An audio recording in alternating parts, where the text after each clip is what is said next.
ठरलं तर मग या आपल्या मालिकेच्या पुढील काही येणाऱ्या भागांचे अपडेट जाणून घेऊया आपल्या आजच्या या व्हिडिओमध्ये. चला तर मग प्रेक्षकांनो, अजिबात वेळ वाया न घालवता सुरुवात करूया आपल्या आजच्या या व्हिडिओला आणि जाणून घेऊया ठरलं तर मग मालिकेच्या पुढील काही येणाऱ्या भागांचे लेटेस्ट त्याचबरोबर इंटरेस्टिंग अपडेट.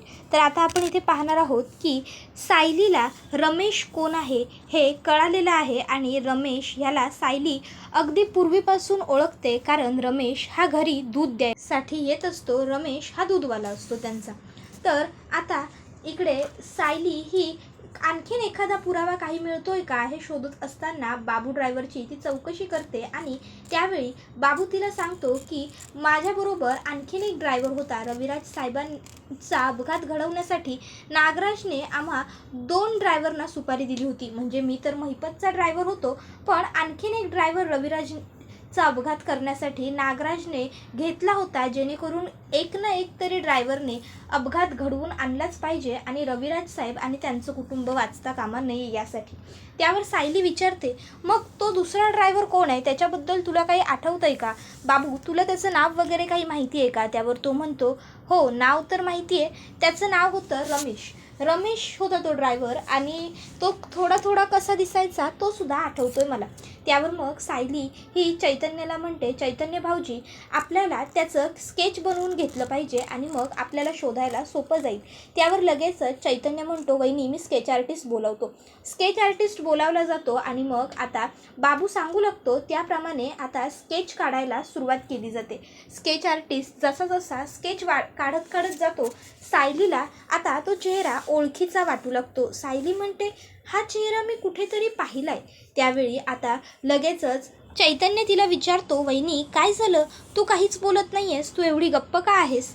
त्याबरोबर सायली म्हणत असते, काही नाही भाऊजी, या माणसाला मी कुठेतरी पाहिलाय, या माणसाला मी ओळखते असं सतत राहून राहून वाटतंय.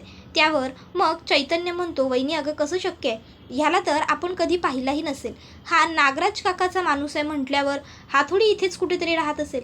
सायली म्हणते, तेच तर आठवते. मग स्केच बघता बघता पूर्ण होतं आणि सायली म्हणते, अहो हा तर माझ्या ओळखीचा आहे, मी या माणसाला रोज भेटते. त्यावर चैतन्य म्हणतो, काय, कुठे आणि कशी? त्यावर सायली म्हणते, हा दूधवाला आहे भाऊजी आपला. त्यावर चैतन्य म्हणतो, वहिनी तू शुअर आहेस का? त्यावर सायली सांगते, हो भाऊजी. त्यावर चैतन्य म्हणतो, अगं जर तसं असेल तर आपलं काम आणखीनच जास्त सोपं होईल. जर आपल्याला ह्याने सुद्धा कोर्टात येऊन साक्ष द्यायला तयारी दर्शवली तर आपल्याला सगळं कामच सोपं होऊन जाईल. त्यावर सायली म्हणते, चैतन्य भाऊजी तुम्ही काळजी करू नका, आपण एक काम करू, आपण यांच्याबरोबर बोलून घेऊ आणि मग ह्या रमेशबरोबर सुद्धा बोलून घेऊ आणि मग रमेशला कोर्टात साक्ष देण्यासाठी तयार करू. काहीही झालं तरी रमेशने कोर्टात साक्ष दिलीच पाहिजे, काळजी करू नका, रमेश साक्ष तर देणार. रमेश जरी साक्ष द्यायला तयार नसला तरीही आपण त्याला तयार करायचा, होईल सगळं व्यवस्थित.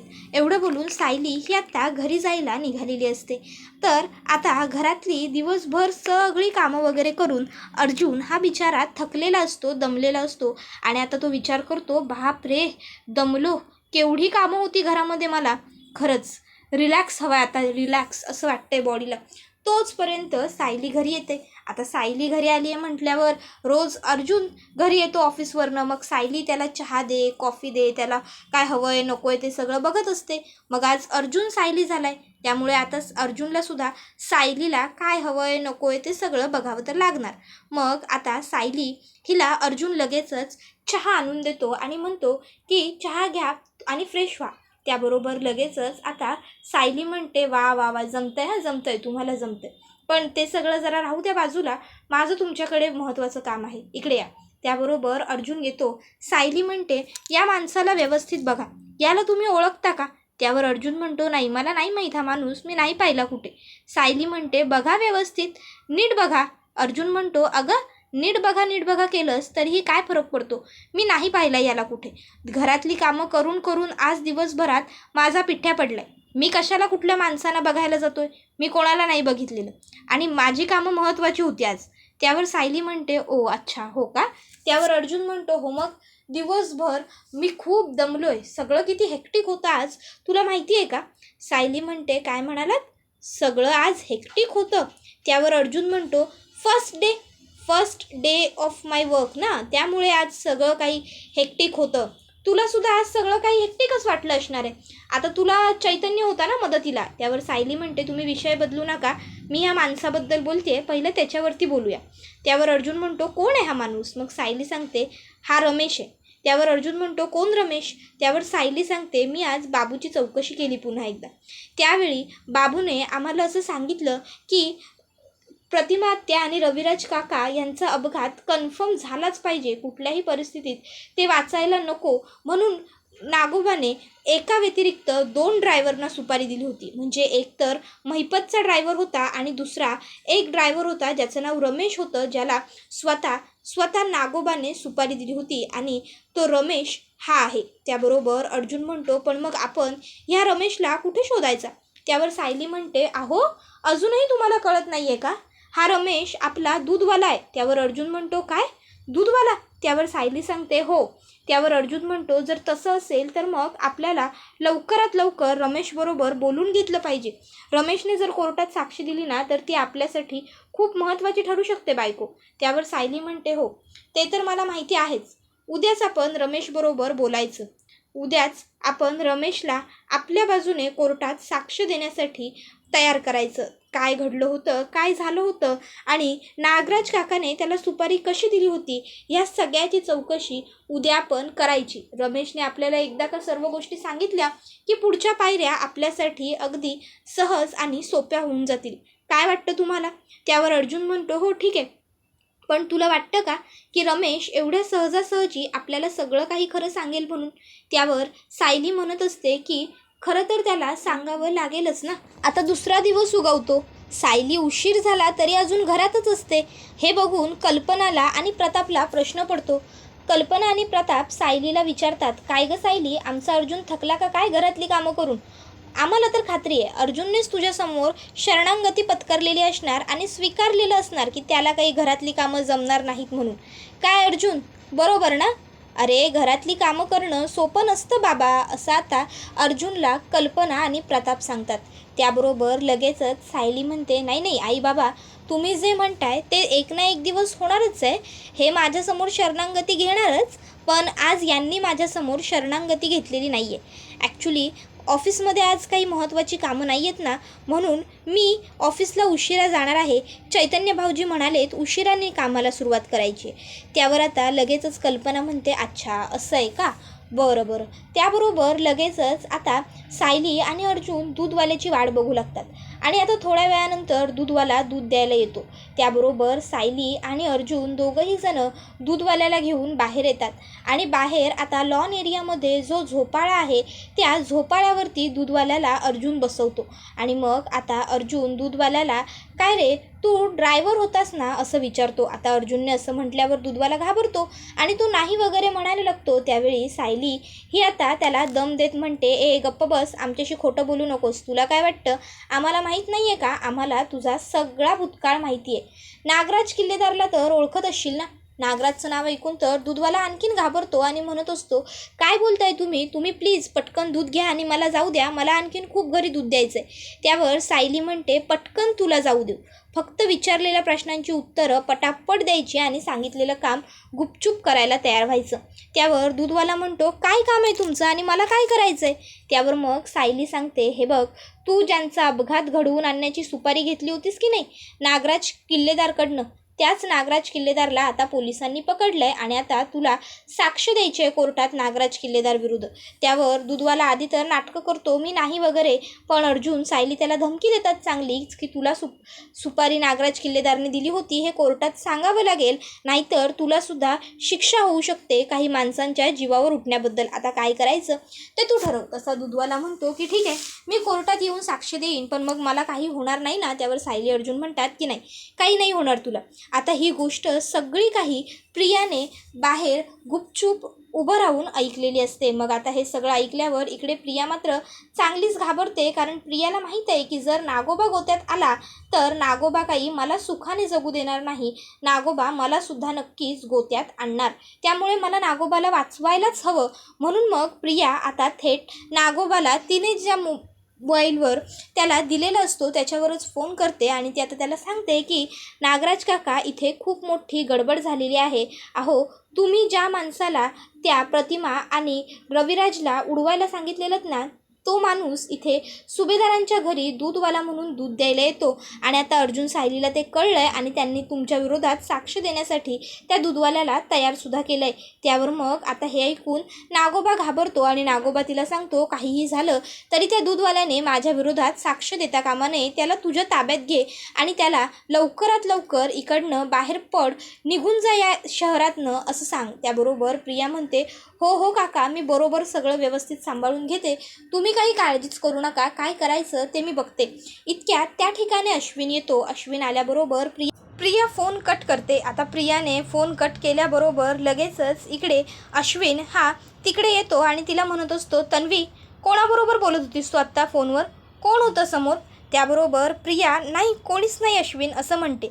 अश्विन म्हणतो तन्वी तुला मी काय मूर्ख वाटतोय का, मी स्वतः तुला फोनवर बोलताना ऐकलंय काका तुम्ही काळजी करू नका, मी आहे, मी सगळं मॅनेज करेन म्हणून. कोण होतं ते सांग. त्याबरोबर प्रिया म्हणते ओ अच्छा अच्छा ते ऐकलंस का तू. प्रिया विचार करते चला ह्याचा अर्थ अश्विनने आपलं पूर्ण बोलणं तर ऐकलेलं नाही आहे, आपण नागराज बरोबर बोलतोय ही गोष्ट अश्विनला कळलेलीच नाही आहे. मग ती म्हणते अरे मी म्हटलं होतं नाही का तुला माझ्या मैत्रिणीच्या आईची तब्येत खराब आहे, हॉस्पिटलाइज आहेत, त्यांना पैशांची गरज आहे, मी मदत करेन असं म्हटलं होतं.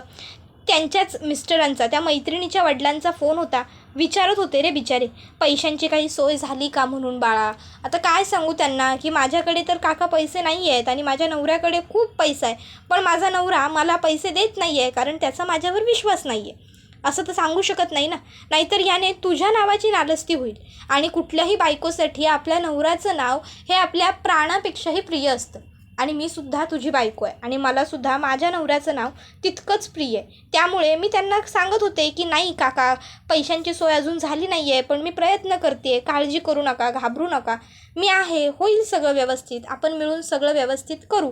बाकी काय दुसरं काही नव्हते बोलत मी. अश्विन तू पण ना घाबरवलंस मला. अश्विन म्हणतो त्यात घाबरण्यासारखं काय होतं पण तन्वी, मी फक्त सहज विचारलं. प्रिया म्हणते मी तुझ्यासाठी कॉफी घेऊन येते ना. अरे काय हे अश्विन, अर्जुन वकील आहे, तू कुठे वकिलासारखे प्रश्न विचारतोस, मी आलेच हां. आणि मग लगेचच आता ती तिकडनं पळ काढते. विचार करते थँक गॉड अश्विनला काही कळलं नाही. त्याच्यानंतर मग आता प्रियाच्या जीवाला काही शांती नसते. प्रियाला असं झालेलं असतं कधी दुसरा दिवस उगवतोय, कधी तो दूधवाला येतोय आणि कधी मी त्याच्याबरोबर बोलते. दुसरा दिवस होतो आणि आता तो दूधवाला जसाच दूध द्यायला येतो, दूधवाला दूध देऊन जाताना प्रिया दूधवाल्याला बाहेर गाठते आणि दूधवाल्याला म्हणत असते काय रे इथे कशाला मरतोयस, कशाला कडमडतोयस. त्यावर दूधवाला म्हणतो भाभी ऐसा क्यों बोल रही हो. त्याबरोबर आता लगेचच प्रिया म्हणते गप्पे माझ्यासमोर ॲक्टिंग करू नकोस, तुला काय वाटतं मला माहीत नाही आहे तुला मराठी येतं ते, मला माहिती आहे सगळं, माझ्याबरोबर नीट मराठीत बोलायचं. तुला नागराज किल्लेदारने सुपारी दिली होती ना रविराज किल्लेदारला आणि त्याच्या त्या अर्धवट प्रतिमाला त्या बायकोला मारायची. त्याबरोबर आता तो म्हणतो मी काल सगळं खरं सांगितलं आहे अर्जुन साहेबांना आणि सायली मेनसाबना. त्यावर लगेचच ती म्हणते तीच माती खाल्लीस, त्यांना खरं सांगायचं नव्हतंच, पण आता सांगितलंयस ना खरं, वापरली आहेस ना स्वतःची अक्कल, मग आता मी काय सांगते ना तेवढं ऐक. आता गुपचूपपणे इकडनं सुटायचं, समजलं, तोंड काळं करायचं आणि पुन्हा इकडे फिरकायचं नाही, पनवेल सोडून कायमचं निघून जायचं, कळलं का. आणि पुन्हा जर इकडे आता दिसलास ना, आगाऊपणा केलास ना, तर याद राख काही कोर्टात वगैरे जाऊन तुला साक्ष द्यायची नाही आहे. जर नागराज काका विरुद्ध एक शब्द जरी बोललास ना तरी तुला तर माहिती आहे नागराज काका काय काय करू शकतात. जर स्वतःच्या भावाचा जीव घ्यायला कमी नाही करत तर तू कायस रे त्यांच्यासाठी. तो माणूस म्हणतो मग मला त्यासाठी तू पैसे द्यायचे, मला पैसे दिले तरच मी तुझं ऐकेन. त्यावेळी प्रिया त्याची कॉलर पकडते आणि म्हणते तू मला शहाणपणा शिकवणार. इतक्यात त्या ठिकाणी अर्जुन बाहेर येतो. अर्जुनला अर्धा लिटर दूध एक्स्ट्रा घ्यायचं असतं आणि तेच घेण्यासाठी अर्जुन तिकडे येतो आणि अर्जुनला आता दिसतं की प्रियाने दूधवाल्याची कॉलर पकडली आहे आणि प्रिया आता दूधवाल्याला धमकी देते. अर्जुन हा तिकडे येतो आणि म्हणत असतो एक मिनटं काय सुरू आहे हे सगळं, आणि तन्वी तू दूधवाल्याची कॉलर का पकडली आहेस, सोड त्याची कॉलर पहिले, काय चाललं आहे हे सगळं. तशी लगेचच प्रिया म्हणते अरे मी कॉलर पकडू नको तर काय करू अर्जुन, कॉलर पकडण्यासारखी कामं करतो हा, आणि वरनं बोललं की म्हणतो मला बोलतात, मला विचारतात प्रश्न. अरे त्या दिवशी मी ह्याच्याकडनं दूध घेतलं होतं तर दूध नासकं निघालं रे, नासकं निघालं सगळं दूध. मी अश्विनला कॉफी बनवली तर कॉफीसुद्धा खराब झाली. अश्विनला बिचाऱ्याला बिना चहाचं बिना कॉफीचं ऑफिसला जावं लागलं होतं, म्हणून त्याला जरा दरडावत होते. पुढच्या वेळेपासून लक्षात ठेव, दूध चांगलं आणत जा. खराब दूध आणलंस तर गाठ माझ्याशी आहे. एवढं बोलून प्रिया तिकडनं पळ काढते. आता अर्जुनला तर व्यवस्थित माहीत असतं की प्रिया खोटं बोलली आहे. प्रिया इथे दुधाचं विचारायला आलीच नव्हती.